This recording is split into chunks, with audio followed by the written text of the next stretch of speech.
নবী, যুদ্ধের ময়দানে চাবুক চালানোর সময় এক কাফেরকে মারতে যেয়ে আপনার লাঠির বাড়ি আমার পিঠের মধ্যে পড়েছে।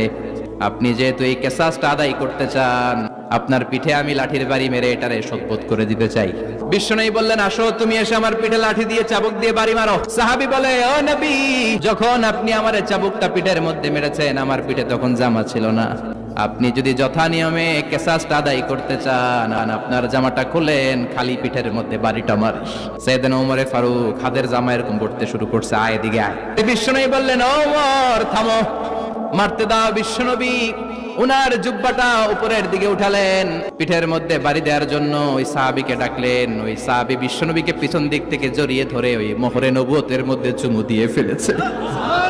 সাহাবী বললেন, নবী গো, এই নাটক করার জন্য আপনি আমারে মাফ করে দিয়েন। অনেক দিনের সাধনা, জল্পনা কল্পনা, আপনার মোহরে নবুয়তের মধ্যে আমার ঠোঁটটা লাগিয়ে আমার ঠোঁটটারে আমি জাহান্নাম থেকে